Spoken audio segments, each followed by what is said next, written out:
چاہے وہ بچے ہوں یا بچیاں ہوں. ان کی ایک عمر ہوتی ہے, وہ آگے کی زندگی کو, انجوائمنٹ کو, اس کو سب دیکھ رہے ہوتے ہیں.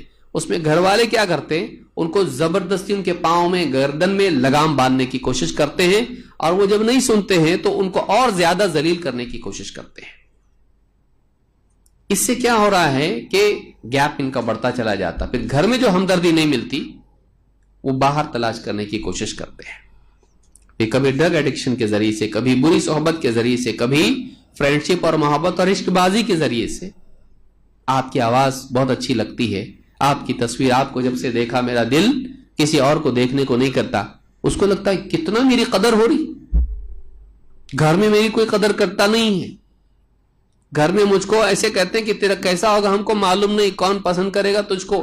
گھر میں یہ بولا جا رہا ہے, اور باہر مجھ کو ایسا مل گیا جو بول رہا ہے آپ کو دیکھنے کے بعد مجھ کو کسی اور کو دیکھنے کی چاہت ہی نہیں رہی. تعریف ایک ایسی چیز ہے کہ معلوم بھی ہو کہ جھوٹی ہے تب بھی اچھی لگتی ہے.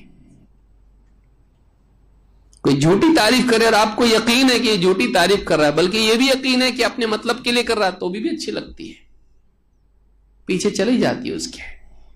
کوئی تو قدردان میرا ہے.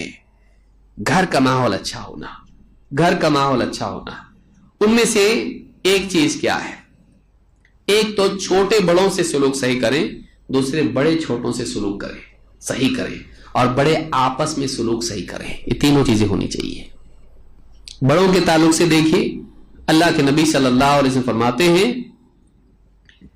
اثنان یعجلہم اللہ فی الدنیا البغی وعقوق الوالدین. دو چیزیں ایسی ہیں کہ جن کی سزا جلدی جلدی اللہ دنیا ہی میں دے دیتا ہے. آخرت میں ملے گی وہ الگ, دنیا ہی سے اس کی سزا شروع ہو جاتی ہے. وہ دو چیزیں کیا ہیں؟ البغی, البغی زنا کاری یا ظلم, دونوں معنی میں آتا ہے. البغی وعقوق الوالدین, اور ماں باپ کے ساتھ بدسلوکی کرنا. گھر میں ماں باپ کے ساتھ بدسلوکی نہیں ہونا چاہیے. ماں باپ کا احترام, ان کی محبت, ان کی خدمت, ان کا خیال رکھنا یہ ہونا چاہیے. اور بچے ماں باپ سے سیکھتے ہیں. اگر آپ اپنے ماں باپ کے ساتھ میں اچھے ہیں تو یاد رکھیے کہ آپ کی اولاد بھی آپ کا احترام کرے گی, آپ کی خدمت کرے گی, آپ کا خیال رکھے گی. کیوں؟ کیونکہ اولاد باپ سے سیکھتی ہے. جیسا وہ آپ کو دیکھ رہی ہے ویسا وہ خود اپنی زندگی میں کرے گی. یاد رکھیے اس کو. جیسا آپ اپنی اولاد سے کر رہے ہیں آپ کی اولاد اپنی اولاد سے کرے گی. جیسا آپ اپنے ماں باپ سے کر رہے ہیں ویسے آپ کی اولاد اپنے ماں باپ سے یعنی آپ سے کرے گی. ہم خود ایک نمونہ ہوتے ہیں. تو اولاد کے لیے کیا ہے, آپ اگر آپ کے گھر میں بڑے ہیں, اگر آپ چاہتے ہیں کہ آپ کی اولاد صحیح ہو, آپ کی زندگی میں ہونا چاہیے.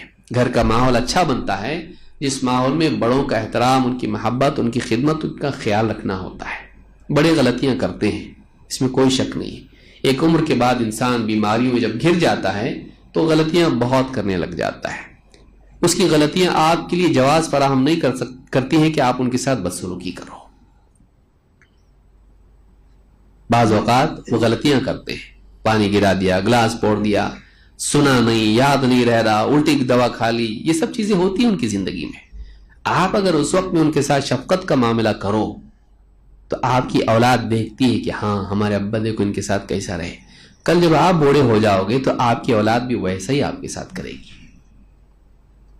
یہ ماحول گھر کا ہونا چاہیے. نہیں الٹا اگر ہے, آپ اگر بدتمیزی کریں گے آپ کی اولاد سیکھے گی اچھا ایسا کرنا پڑتا کیا بڑوں کے ساتھ میں, بڑوں کے ساتھ میں بدتمیزی کرنے کی, وہ بھی سیکھے گی. ان پہ دھیان نہیں دے رہے آپ, وہ بھی آپ پہ دھیان نہیں دے گی.